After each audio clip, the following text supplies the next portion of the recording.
మార్కండేయుని కథ కాలాన్నే ఓడించిన భక్తి.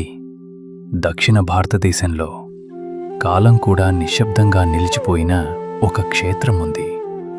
మరణం కూడా తలవంచిన స్థలం ఉంది. అదే తిరుక్కడయూర్.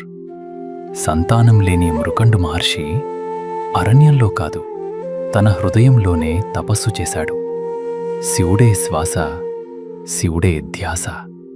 శివుడు ప్రత్యక్షమై, మృకండ, నీ భక్తి నన్ను ఇక్కడికి తీసుకొచ్చింది. వరం కోరుకో. ప్రభూ, నా జీవితానికి ఇంకేమీ అవసరం లేదు. కానీ నా వంశం నిలవాలి. నాకు ఒక సంతానం కలిగించండి. మృకండ, సంతానం అంటే ఆనందం మాత్రమే కాదు, అది విధి కూడా. నీ ముందు 2 మార్గాలున్నాయి. జాగ్రత్తగా వినో. ఒక మార్గం జ్ఞానంతో నిండిన కుమారుడు, భక్తితో వెలిగే హృదయం. కానీ అతని ఆయుష్ 16 సంవత్సరాలే. ఇంకొక మార్గం దీర్ఘాయువు కలిగిన కుమారుడు, కానీ జ్ఞానం లేని జిదే జీవితం, భక్తి లేని హృదయం. ప్రభూ, జ్ఞానం లేని దీర్ఘ జీవితం కన్నా భక్తితో వెలిగే చిన్న జీవితం గొప్పది. ఆయుష్ కాదు ప్రభూ, అర్థం కావాలి జీవితానికి. అస్తు మృకండ, నీ కోరిక తీరుతుంది. కానీ గుర్తుంచుకో, విధి తన మాట నిలబెట్టుకుంటుంది. అలా జన్మించాడు మార్కండేయుడు. శరీరంగా కాదు, శివభక్తిగా. ఆడుకోవాల్సిన వయసులో అతను అభిషేకం నేర్చుకున్నాడు. భయం కాదు, భక్తే అతని బలం.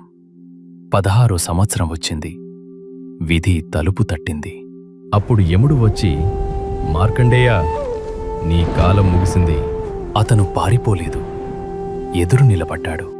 ప్రభూ, నన్ను రక్షించమని కాదు, నిన్ను వదల్లేనని చెప్పడానికి వచ్చాను.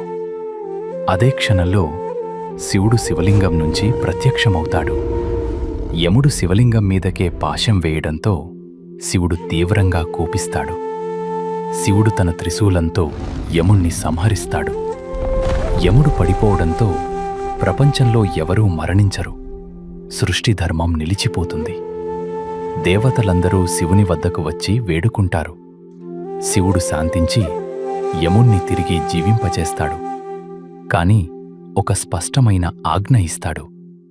నా భక్తుణ్ణి మీద నీకు ఎలాంటి అధికారమూ లేదు.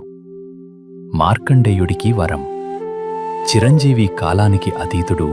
ఎప్పటికీ 16 ఏళ్ల వయసే భక్తి ఉంటే విధి మారుతుంది. శివుడు ఉంటే కాలమే వెనక్కి తగ్గుతుంది. ఇది కథ కాదు, ఇది దక్షిణ భారత భక్తి శక్తి.